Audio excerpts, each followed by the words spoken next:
같이 사도신경으로 우리 신앙을 고백하겠습니다.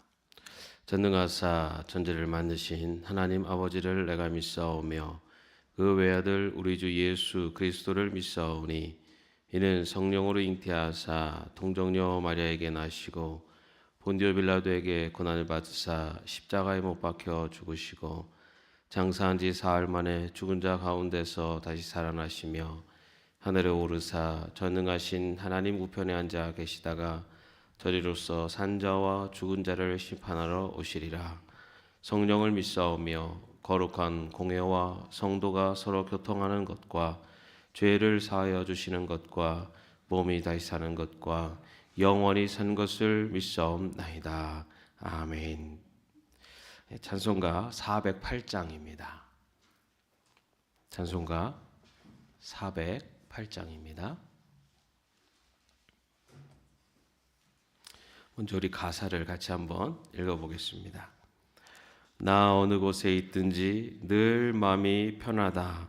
주 예수 주신 평안함 늘 충만하도다. 나의 마음속이 늘 평안해. 나의 마음속이 늘 평안해. 악한 죄의 파도가 많으나 마음이 늘 평안해. 내 마음에 솟는 영생수 한없이 흐르니 목마름 다시 없으며 늘 평안하도다. 나의 마음속이 늘 평안해. 나의 마음속이 늘 평안해. 악한 죄의 파도가 많으나 마음이 늘 평안해. 참되신 주의 사랑을 형언치 못하네. 그 사랑 내 마음 여시고 소망을 주셨네. 나의 마음속이 늘 평안해. 나의 마음속이 늘 평안해. 악한 죄의 파도가 많으나 마음이 늘 평안해. 주 예수 온갖 고난을 왜 몸소 당했나. 주 함께 고난 받으면 면류관 없겠네. 나의 마음속이 늘 평안해. 나의 마음속이 늘 평안해. 악한 죄의 파도가 많으나 마음이 늘 평안해. 아멘. 함께 찬양하겠습니다.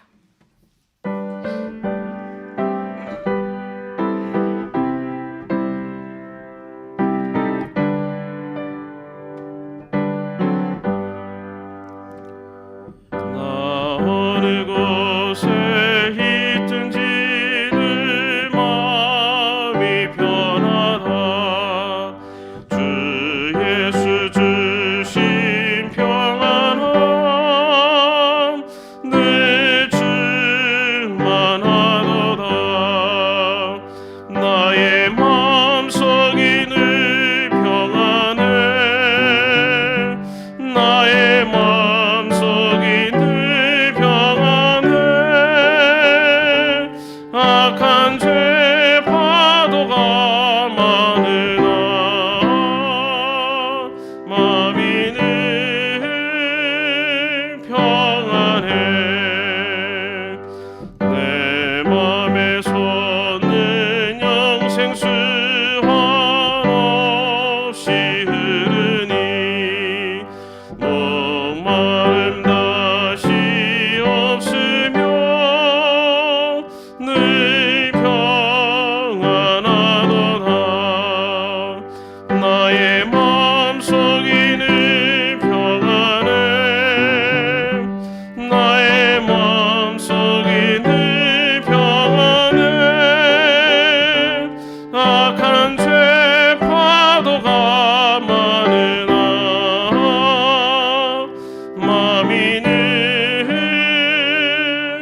오늘 저에게 주시는 하나님 말씀은 사무엘상 19장 1절에서 7절까지의 말씀입니다. 사무엘상 19장 1절에서 7절까지의 말씀 우리 함께 합독하겠습니다. 사울이 그의 아들 요나단과 그의 모든 신하에게 다윗을 죽이라 말하였더니 사울의 아들 요나단이 다윗을 심히 좋아하므로 그가 다윗에게 말하여 이르되 내 아버지 사울이 너를 죽이기를 꾀하시느니라. 그러므로 이제 정하노니 아침에 조심하여 은밀한 곳에 숨어 있으라. 내가 나가서 내가 있는 들에서 내 아버지 곁에 서서 내 일을 내 아버지와 말하다가 무엇을 보면 내게 알려주리라 하고 요나단이 그의 아버지 사울에게 다윗을 칭찬하여 이르되 원하건대 왕은 신하 다윗에게 범죄하지 마옵소서. 그는 왕께 득죄하지 아니하였고 그가 왕께 행한 일은 심히 선함이니이다. 그가 자기 생명을 아끼지 아니하고 블레셋 사람을 죽였고 여호와께서는 온 이스라엘을 위하여 큰 구원을 이루셨으므로 왕이 이를 보고 기뻐하셨거늘 어찌 까닭 없이 다윗을 죽여 무죄한 피를 흘려 범죄하려 하시나이까. 사울이 요나단의 말을 듣고 맹세하되 여호와께서 살아계심을 두고 맹세하거니와 그가 죽임을 당하지 아니하리라. 요나단이 다윗을 불러 그 모든 일을 그에게 알리고 요나단이 그를 사울에게로 인도하니 그가 사울 앞에 전과 같이 있었더라. 아멘. 오늘 이 새벽에 주의 전에 나와 함께 예배하는 여러분 모두를 주님의 이름으로 축복합니다. 그리고 또 함께 영상을 통해 한 마음으로 있는 저수에서 예배하는 모든 분들에도 같은 은혜가 임하시기를 바랍니다. 요즘 날씨가 참 좋습니다. 여러분 여기 성북천 근래 가보셨습니까? 매일 아침마다 가시나요?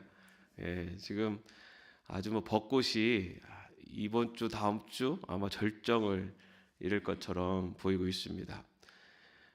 이렇게 벚꽃이 아름답게 피는 이 봄을 맞아서 이제 이 코로나도 조금씩 진정되면서 또 우리의 온 교우들이 또 이런 마음에 아름다운 꽃이 활짝 펴서 같이 또 즐거운 모습으로 다시 만날 것을 기대합니다. 여러분 TV 프로그램 중에 금쪽 같은 내 새끼 TV 프로그램 아세요? 예, 그 자녀의 문제를 해결하고 싶은 부모들이 이렇게 의뢰를 해서 그 자녀의 문제 행동을 이렇게 살펴보고 그 원인을 찾아보면서 최종적으로 거기 오은영 박사님이 그에 맞는 적합한 해결책을 제시하는 이제 그런 그 육아 교육 그리고 육아를 하는 방법을 같이 살펴보는 그런 프로그램입니다. 근데 대부분 그 자녀가 문제가 있다고 이렇게 부모가 의뢰를 하는데요. 근데 그 자녀의 행동과 그리고 그 원인들을 살펴보다 보면은 부모의 육아에 문제가 있는 경우들이 많은 것을 볼 수가 있습니다. 뿐만 아니라 또 그런 부모의 육아의 문제들은 또 그 부모가 어렸을 때 부모로부터 받았던 그런 상처와 아픔들이 그 자녀들에게 이렇게 나타나는 그런 경우들도 종종 나타나고 있습니다. 부모의 미숙한 육아법에 아이들은 적응하고 대응하다가 문제적인 행동을 일으키는 그런 경우들을 발견하게 됩니다. 어떤 부모의 그런 잘못 아니면 부모의 육아법을 넘어서는 것, 자녀가 그것을 넘어서는 것은 사실 쉬운 문제가 아니다라는 것을 또 보여주고 있습니다. 오늘 우리가 읽게 되는 성경 통독의 말씀은 그 사울의 추격에서 구사일생으로 도망다니는 다윗의 피난 여정이 시작되고 있습니다. 오늘 우리가 읽은 말씀 앞장에는요, 사울이 그 다윗의 명성이 점점 자신을 앞지르자 다윗에게 시기심을 품고 자기 딸과의 결혼을 미끼로 해서까지 다윗을 제거하려고 하는 그런 내용이 오늘 말씀의 앞장에 나오고 있습니다. 그리고 오늘 본문 말씀에는 그것이 뜻대로 되지 않자 이제 공개적으로 다윗을 죽이라고 자기 아들 요나단과 신하들에게 명령을 내리는 장면이 기록되어 있습니다. 그러나 요나단은 다윗을 보호하였고 또 다윗을 위하여 부왕에게 탄원함으로써 다윗이 다시 사울을 섬길 수 있도록 했다라고 하는 기록이 오늘 우리가 읽은 본문 말씀의 내용입니다.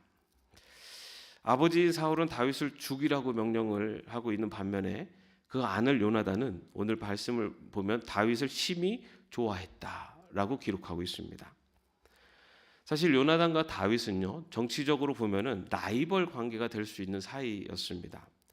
요나단은 사울 왕의 맏아들로서 이스라엘의 왕위를 계승할 수 있는 왕자입니다. 따라서 다윗의 명성이 높아질수록 사실은 자신의 지위가 위협받을 수 있는 상황이었습니다. 요나단도 그것을 분명히 알고 있었을 것입니다. 그럼에도 불구하고 요나단은 다윗을 시기하거나 경계하면서 정적으로 여겨서 그를 제거하려고 하지 않았습니다. 오히려 진심으로 다윗을 좋아했다라고 기록하고 있습니다. 이는 다윗에 대한 요나단의 우정이 얼마나 깊고 진실한 것인가를 보여주는 것입니다. 요나단은 진실한 우정으로서 친구 간에 생길 수 있는 시기심을 극복하였던 것입니다. 다윗과 진실한 우정을 맺은 요나단은요, 부친 사울로부터 다윗을 죽이라는 명령을 받았지만 오히려 정반대로 사울의 계획을 다윗에게 전하고 그를 보호하려고 했습니다. 뿐만 아니라 4절에 보면은 요나단이 사울에게 다윗을 칭찬하여 말하였다라고 기록하고 있습니다. 여기서 이 칭찬하다라는 말은요, 좋게 말했다 또는 두둔했다라는 의미로서 요나단이 사울 앞에서 다윗을 변호했다라는 말입니다. 요나단은 다윗의 친구이면서 동시에 사울 왕의 아들입니다. 아버지 사울과 친구 다윗 사이에 심각한 갈등이 있었다는 것을 요나단은 이미 알고 있기 때문에 아마도 이 사이에서 어떤 입장을 취해야 될 것인가라는 것을 많이 고민했을 것입니다. 그리고 아버지 사울이 많은 사람들 앞에서 공개적으로 다윗을 살해할 것을 명했을 때 아마도 이 요나단의 고민은 극에 달했을 것입니다. 대개 아무리 우정이 깊다고 해도 부자지간의 정보다 앞서기는 어렵습니다. 아버지와 친구 사이에서 보통 아버지를 선택하는 것이 인지상정입니다. 그런데도 요나단이 다윗의 편에 섰다는 것은 그가 단순히 혈연과 우정 사이에서 우정을 선택했다라는 것이 아니라 다른 차원의 기준이 있었다라는 것을 볼 수가 있습니다. 요나단이 다윗의 편에 선 것은 단순히 그가 친구였기 때문만이 아닙니다. 요나단이 다윗의 편에 선 것은 그것이 옳은 길이고 옳은 선택이었기 때문입니다. 즉 요나단은 혈연의 정을 따르기보다는 공의를 따르는 선택을 내린 것입니다. 옛말에 피는 물보다 진하다라는 말이 있듯이 혈연의 정은 인간에게 가장 자연스럽게 이끌리는 감정입니다. 그러나 그것을 따르다가 하나님의 공의를 저버릴 수 있다는 것이 문제입니다. 특히 우리나라는 혈연을 우선시하는 풍조 때문에 많은 문제가 발생합니다. 학연이나 지연도 마찬가지입니다. 무엇을 결정함에 있어서 옳고 그름이 선택의 기준이 되는 것이 아니라 나와 어떤 관계인가가 선택의 기준이 되다 보니 온갖 부정부패가 만연하게 됩니다. 그러나 성도는 관계가 아니라 옳은 것을 기준으로 선택해야 합니다. 혈연은 인간의 가장 깊고도 기본적인 관계였지만 하나님의 공의는 혈연의 정에 의해서도 좌우되어서는 안 될 절대적인 기준이기 때문입니다. 물론 혈연보다 공의를 우선하는 것은 결코 쉽지가 않습니다. 때로는 요나단과 같이 목숨의 위협을 받을 수도 있습니다. 또한 주변 사람들의 비난을 감수해야 할 험난한 길이 될 수도 있습니다. 사울 왕은 감정적이고 충동적인 사람이었습니다. 그러한 성격 탓에 사울은 자기의 명을 어겼다고 해서 자기의 아들인 요나단마저 죽이려고 한 적이 있었습니다. 요나단이 다윗을 위해서 탄원한 것은 그렇기 때문에 매우 위험한 행동이었습니다. 그것은 자기 목숨을 잃어버릴 위험을 감수하지 않으면 할 수 없는 것이었습니다. 그럼에도 불구하고 요나단은 옳은 길을 선택한 것입니다. 사관학교 생도 규범 중에는요, 안일한 불의의 길보다 험난한 정의 길을 택하라 라는 교훈이 있다고 합니다. 정의를 택하는 길은 비록 험난하지만 그렇다고 편안한 불의의 길을 택해서는 안 된다라는 뜻입니다. 이 땅에서의 장교가 되고자 하는 자들도 이렇듯 명예를 지키기 위해서 또 공의를 지키기 위해서 험난한 길을 걸어야 된다라고 이야기를 하는데, 하물며 하나님의 자녀들이야 더 말해서 무엇하겠습니까? 하나님의 백성들의 선택은 분명합니다. 비록 그 길이 힘들고 어렵다고 할지라도 요나단과 같이 공의의 길을 선택해야만 합니다. 이 땅의 모든 사람들이 편안한 불의의 길을 선택할지라도 성도된 우리는 공의의 길을 걸어야 하는 것입니다. 그것이 바로 진정한 그리스도인의 모습입니다. 날이 갈수록 혼탁해지는 이 세상에서 그리스도로부터 세상의 빛과 소금이 그리스도인으로부터 세상의 빛과 소금이 되는 그러한 이 땅의 희망이 되어야 되는 것, 그것이 바로 하나님의 백성의 모습인 것입니다. 그리스도인들이 먼저 공의를 앞세우는 삶을 삶으로써 공의가 물같이, 정의가 하수같이 흐르는 세상을 만들어갈 수 있는 저와 여러분의 삶이 되기를 축원합니다. 그러나 우리가 공의와 정의를 부르짖는 저변에 꼭 있어야 하는 것이 있습니다. 요나단은 사울 왕에게 다윗을 변호하며 사울 왕의 잘못을 또한 지적을 합니다. 즉 다윗이 왕께 득죄하지 않고 선한 일만을 행하였기 때문에 왕이 다윗을 죽이려고 하는 것은 아무 타당한 이유도 없이 죄 없는 자를 죽이는 범죄입니다 라고 지적한 것입니다. 사울은 이스라엘의 왕이면서 또 요나단의 아버지였습니다. 왕과 같은 높은 지위에 있는 사람의 잘못을 지적하는 데에는 상당한 용기가 필요합니다. 그리고 아버지의 잘못을 지적하는 데에도 또 다른 종류의 용기가 필요합니다. 아무리 상관이 잘못을 용기 있게 지적할 수 있는 자일지라도 부모의 잘못을 지적하기는 쉽지가 않습니다. 우리 사회 가족 간의 비리가 많은 것도 혈육의 잘못에 대해서 그만큼 단호하지 못하기 때문이기도 합니다. 그러므로 왕이면서도 아버지인 사울의 잘못을 지적한 요나단의 행동은 진정 용기 있는 행동이었습니다. 그러나 요나단이 사울의 잘못을 지적한 것은 불의에 대한 한거만은 아니었습니다. 요나단은 사울 왕에게 무죄한 다윗을 죽여 범죄해서는 안 됩니다 라고 그렇게 말합니다. 이러한 요나단의 말 속에는 1차적으로는 다윗을 보호하려는 의도가 담겨 있습니다. 그러나 그 이면에 또 하나의 요나단의 마음은 아버지 사울이 무고히 피 흘리는 범죄를 범해서는 안 된다고 하는 염려 또한 포함되어 있는 것입니다. 바로 아버지 사울이 범죄하는 것을 막고자 하는 아들로서의 뜨거운 사랑이 그 안에 담겨 있는 것입니다. 물론 사울이 요나단의 말을 무례하게 보았다면, 또한 요나단의 그 마음을 알지 못했다면 사울은 요나단의 말을 수용하지 않았을 것입니다. 그러나 오늘 본문 말씀에서 사울은 요나단의 말을 수용한 것을 볼 수 있습니다. 아마도 사울이 그렇게 요나단의 말을 들었던 것은 그 이유 중에 하나는 그가 바로 요나단의 태도에서 아버지를 위해서 안타까워하는 자식의 그 마음을 느꼈기 때문일 것입니다.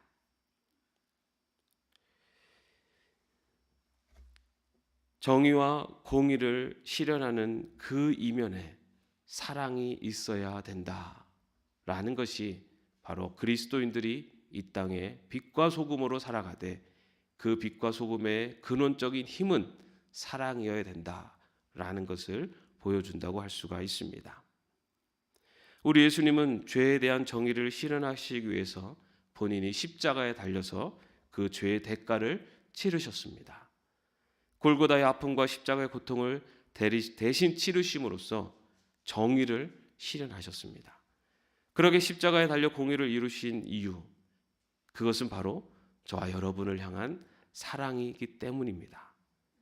그런 예수님을 따르는 자들이 바로 저와 여러분입니다. 그리스도인은 하나님의 공의와 정의를 선택하며 실천하며 살아야 합니다. 그러나 그 이면에는 동전의 양면처럼 정의를 외치는 자의 소리, 그 이면에는 진실한 사랑의 마음에서 출발해야 하는 것입니다. 옳지 않은 길을 가는 이들을 긍휼히 여기는 마음, 불의에 희생당하는 이들을 안타깝게 생각하는 마음, 예수님의 십자가를 묵상하는 이 사순절을 보내면서 사랑 안에서 공의를 이루신 그 예수님을 따라 살아가는 우리 모두가 되기를 주님의 이름으로 축원합니다. 기도하겠습니다. 옳은 길 따르라 주의 길. 주님, 우리의 입술의 고백이 우리의 삶으로 나타나게 하여 주옵소서. 사랑의 마음에서 나오는 그 힘으로 외치는 정의와 공의를 따르는 저희들 되게 하여 주시옵소서. 주님이 걸어가신 십자가를 묵상하는 사순절, 우리를 사랑하셔서 우리를 대신해서 죄의 짐을 지신 사랑으로 정의를 실현하신 주님의 모습을 묵상하며 이 땅 가운데 살아갈 때 정의와 공의를 선택하며 길을 걸어가되 그 저변에 그리스도의 사랑으로 품고 그리스도의 사랑에 힘을 얻어 정의롭고 공의로운 옳은 길을 선택하는 저희들이 되게 하여 주시옵소서. 예수 그리스도의 이름으로 기도합니다. 아멘. 하늘에 계신 우리 아버지여, 이름이 거룩히 여김을 받으시오며 나라의 마옵시며 뜻이 하늘에서 이룬 것 같이 땅에서도 이루어지이다. 오늘날 우리에게 일용할 양식을 주옵시고 우리가 우리에게 죄진 자를 사하여 준 것 같이 우리의 죄를 사하여 주옵시고 우리를 시험에 들게 하지 마옵시고 다만 악에서 구하옵소서. 대개 나라와 권세와 영광이 아버지께 영원히 있사옵나이다. 아멘.